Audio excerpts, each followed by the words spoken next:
Something strange is happening on the PGA Tour right now, and it's not just about who is playing, but who is suddenly not there. 6 major names are missing from a $20 million signature event designed to guarantee the strongest field in golf. No injuries, no clear controversy, just quiet withdrawals that change everything. So what does it really mean when elite players start skipping elite tournaments? Is this burnout, strategy, or a deeper shift inside the tour itself that nobody wants to fully admit yet?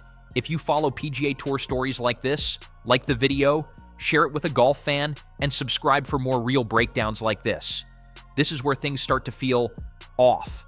The RBC Heritage isn't just another stop on the calendar, it's one of the PGA Tour's signature events. We're talking about a massive $20 million purse, a no-cut format, and a limited elite field designed to guarantee one thing: star power. These events were literally built to showcase the best of the best week after week without excuses. But then reality hits, and suddenly multiple big names are just not there. No late drama, no injuries dominating headlines, just quiet withdrawals and absences. And that's what makes it strange, because this isn't supposed to happen here. Not at a signature event, not right after the biggest tournament of the year. It creates this weird disconnect. On paper, everything says this event should feel massive, but in reality, something feels missing. The energy, the anticipation, the sense that everyone who matters is here, it's just not the same. And that raises a serious question the tour probably doesn't want to ask too loudly. If even signature events can't guarantee full star power, what exactly are they guaranteeing anymore? The headliner absence. Rory McIlroy changes everything. Now let's talk about the name that changes everything: Rory McIlroy. Because this isn't just any absence. This is the absence. He's coming off one of the biggest moments in golf, riding the kind of momentum players dream about.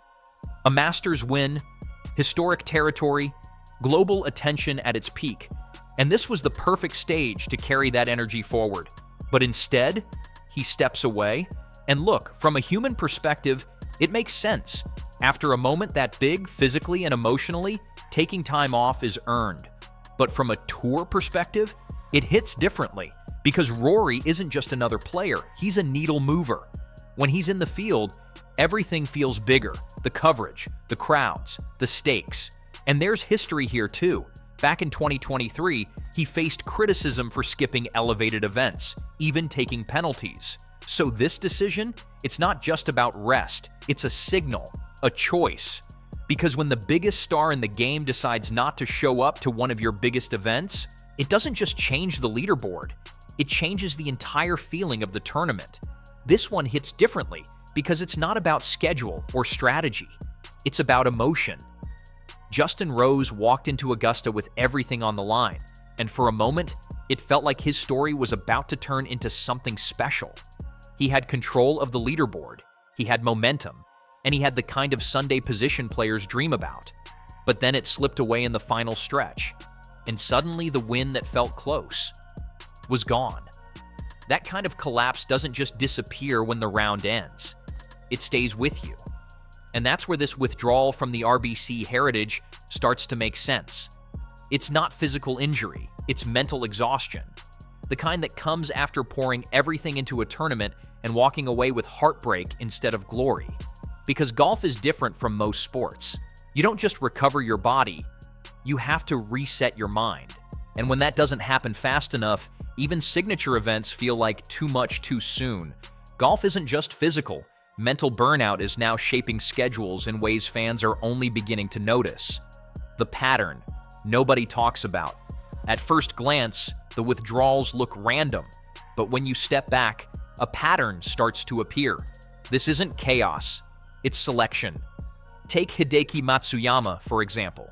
He rarely commits to this event at all, not because he can't compete, but because historically, Harbour Town just hasn't fit into his rhythm. He's selective, precise, almost surgical with his schedule. Then you have someone like Adam Scott, who technically qualifies through performance and rankings, but still chooses not to play. That's not absence by accident. That's intentional decision-making. And that's the part people overlook. These aren't players missing out, they're players choosing out. They are actively shaping their calendars around comfort, recovery, and long-term performance rather than just showing up because they can. It creates a new reality for the PGA Tour. Availability no longer equals commitment. Even top-tier players are filtering events based on personal strategy, not just prestige. Top players are quietly deciding where the PGA Tour actually matters to them and where it doesn't. Now here's where the story gets even harsher: the system itself. The PGA Tour has built a structure that looks clean on paper but is increasingly unforgiving in reality. Entry into these signature events isn't just about talent anymore. It's about rankings, FedEx Cup points, AON Next 10 standings, past wins, and exemptions. Every slot is calculated, every entry is filtered, and that means even talented players can be locked out. Names like Tom Kim highlight this reality perfectly. A player capable of winning tournaments can suddenly find himself outside the field because his ranking dips or his recent form isn't strong enough. No exemption, no safety net, no guarantee. This is what makes the modern PGA Tour so brutal. It's elite, but it's also exclusive. The gap between good enough to compete and allowed to compete is getting wider. And as signature events grow in importance, the pressure to stay inside that system becomes relentless. The PGA Tour isn't just competitive anymore, it's becoming restrictive, and not everyone survives the filter. The contrast: Scottie Scheffler does the opposite. And then there's Scottie Scheffler, the complete opposite energy in this entire situation. While others are stepping back, recovering, or rethinking their schedules, he does the one thing very few at the top are willing to do. He shows up immediately. Right after the emotional weight of the Masters, instead of taking a long reset, he's back in competition at the RBC Heritage, treating it like business as usual. And it's not just participation, it's performance. Even with signs of imperfection in his game, he opens with a strong round, grinding through mistakes without letting them spiral. That's the difference. No emotional hangover, no visible drop in focus, just execution. It speaks to something deeper about his mentality. Scheffler doesn't play based on momentum or emotion. He plays based on routine, discipline, and repetition. While others step back, the world number one steps forward. And that alone separates him from the field. What's really happening on the PGA Tour right now isn't just about absences or schedules, it's about mindset. Two completely different mental approaches are emerging at the top level of the game. On one side, you have players like Rory McIlroy and Justin Rose who lean heavily into recovery. Their decisions are shaped by emotion, fatigue, and the mental toll of big moments. After high-pressure tournaments, they step back to reset, process, and rebuild energy before returning. On the other side is Scottie Scheffler, who represents a process-driven mindset. For him, it's not about what just happened, it's about what comes next. Routine matters more than reaction. This creates a clear divide: emotional recovery versus disciplined repetition. One group listens to how they feel, the other sticks to what they planned. The real battle on the PGA Tour isn't player versus player, it's mindset versus mindset. All of this leads to a bigger, uncomfortable question. Is the PGA Tour schedule becoming too demanding? Because what we're seeing isn't random, it's pressure stacking on pressure. The Masters, one of the most emotionally draining tournaments in golf, is immediately followed by a signature event like the RBC Heritage. No real break, no reset window, just straight back into elite competition. And that's where fatigue starts to matter, not just physical fatigue, but mental exhaustion.